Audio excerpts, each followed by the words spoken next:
Hey everyone, welcome back to another episode of Yu-Gi-Oh! Power of Chaos, Joey the Passion. As I always say, I appreciate you being here for the journey, and it has been a journey. So let's not waste any time, let's jump right into a match duel, and we will see exactly what Mr. Wheeler has in store for us today.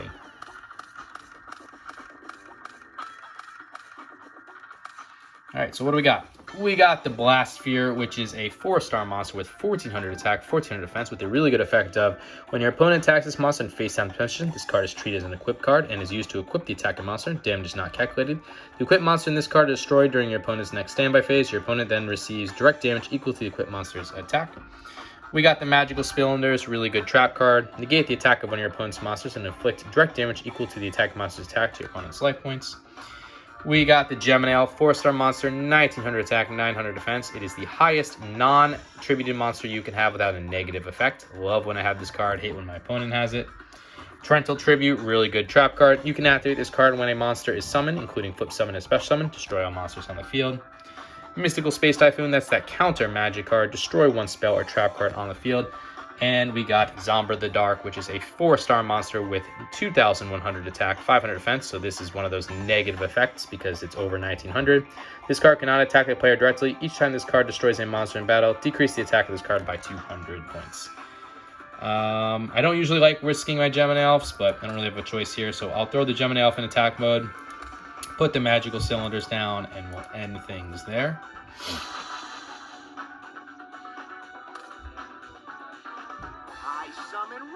Looks like this is the machine deck. Again, we saw that in the last episode, but not too shabby to see this deck. It does have very good tribute monsters in Jinjo and Cybertech Alligator, but we can deal with it.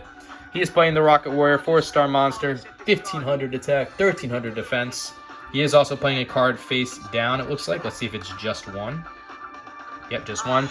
The effect of this card can only be applied during the battle phase of your own turn. Any damage this monster takes is reduced to 0. Any monster attacked by this card has its attack decreased by 500 points until the end of that turn. We just drew a Magic Drain, which is a counter trap card. You can activate this card when your opponent activates a spell card. If your opponent cannot immediately discard one spell card from his or her hand, negate the activation of the spell card and destroy it.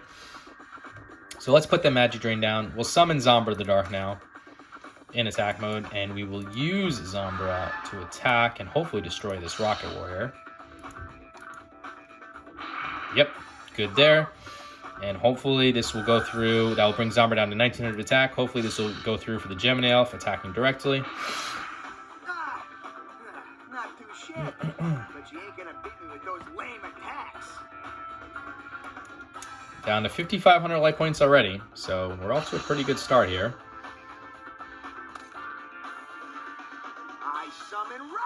Okay, that's not going to do anything for you, buddy. Unless you got another monster on the field. Sure, attack my Gemini Elf. Sure. Okay, but again, what does that do for you? What does that accomplish? Nothing. So, don't understand the logic, but hey, fine. Premature Burial. Pay 800 life points. Select one monster card from your graveyard. Special summon it on the field and face up attack position. And equip it with this card. When this monster is destroyed, when this card is destroyed, this monster is also destroyed. I'll summon Blast Sphere. It's not the way you're intended to use Blast Sphere, but I want some damage here. So we will use Zombra the Dark to attack and destroy this Rocket Warrior. That'll bring Zombra down to 1700, but it's worth it to get rid of the Rocket Warrior there. Blast Sphere for some good damage. And the Gemini Elf as well. So unless he can figure out something this upcoming turn, I believe we're about to win. And I feel very protected with the cards in the hand and the cards on the field, as well as the monsters we have. So he's going to need to make a super big play that I'm not prepared for, which I just don't see how he's able to do that. So let's see, though. He does get one more turn. Harpies, Feather Duster, sure. I'll just activate the Magic Drain here. Okay, you're discarding the 7 completed in order to make that happen. He is summoning an Overdrive, so I will lose my Blast Sphere. Overdrive is a 4-star monster with 1600 attack, 1500 defense.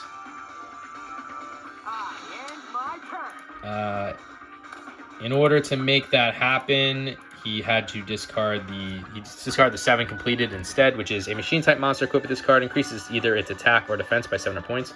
You cannot change the choice as long as this card remains facing the field. Honestly, He should have kept that and equipped it to his overdrive. At least gave him a better shot. But we just got a Tribute to the Doomed. That's one of my all-time favorite cards, as I've said multiple times throughout this series. Help me win a tournament. Discard one card from your hand to the graveyard to destroy one monster card on the field regardless of the position. I'll just use the Mystical Space Typhoon now to hopefully get rid of whatever this is. Okay, it was an Aqua Chorus, which is a continuous trap card. If there are monster cards of the same name on the field, the attack and defense of those cards are increased by 500 points. And yeah, we will win. So we'll use Zombra to attack this overdrive. Whoa! Man, that was close. Too close. Almost a flawless win. And Gemini for the win. And by flawless, I mean no life point damage. So that's the first game. Let's see if we can do just as good in the second. Looks like we're going first, which is what I would have picked anyway.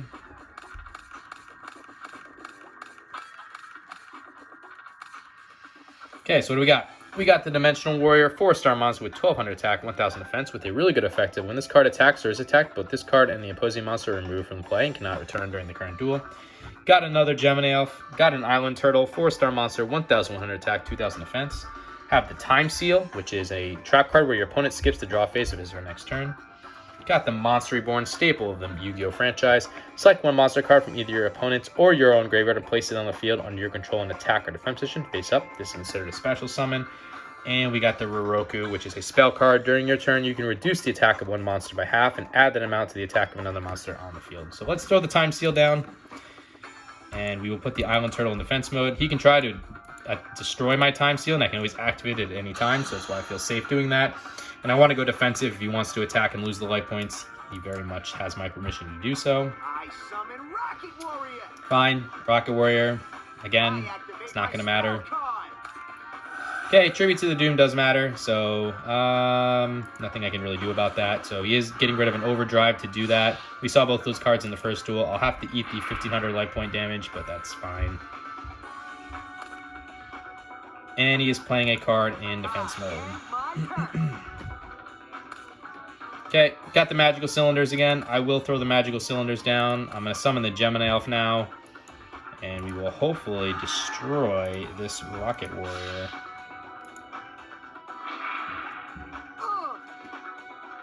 Okay, that brings him down to 7,600. We're at 6,500. I'm not going to use the Time Seal just yet because I'm not like about to massively break through or anything. So we'll let him draw his one card. Maybe this upcoming turn I'll use it.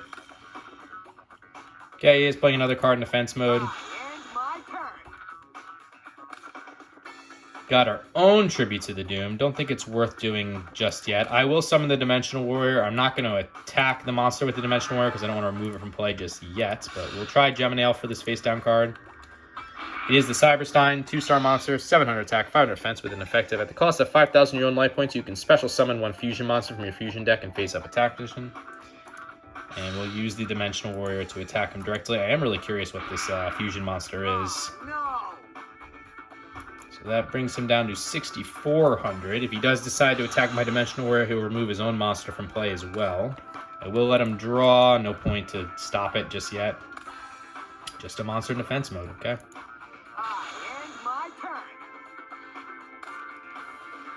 Got Zombra to the Dark, so we got that again. We'll summon Zombra. Zombra's always good to have on your field here. And we'll try to use Zombra to attack and destroy whatever this is. Just a Gradius, 4-star monster, 1,200 attack with a 800 defense, really weak monster.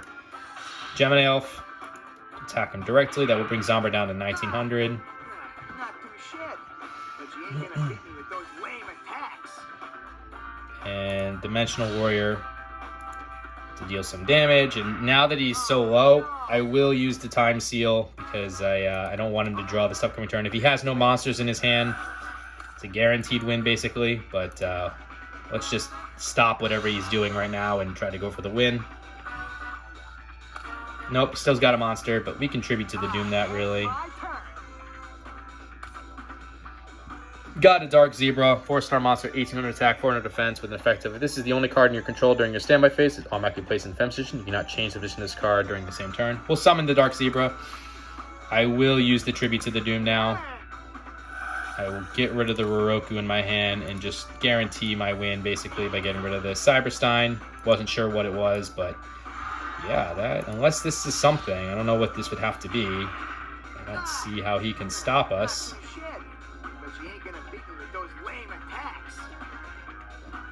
And Dark Zebra for the win unless you can stop us. Nope, that's it. So 2 quick duels here, very fast. This machine deck is good when you get Jinzo or Cybertech Alligator on the field, but other than that, those are the only really cards you got to worry about. So hopefully we win 3 new cards here, or at least some good powerful cards. Just 1. And it's not a good one. But a win is a win. We take the wins, and anything that gets us closer to the completion percentage is obviously good.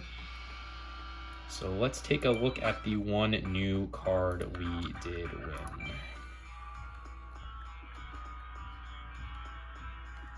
It is the 3-headed Guido, which is a 4-star monster with 1200 attack, 1400 defense. So yep, clearly will not be seeing our deck. And that takes us to 153 out of 350 cards required for 43.7% completion. So anyways, guys, hope you enjoyed this episode. If you did, consider liking, commenting, subscribing, all that fun stuff.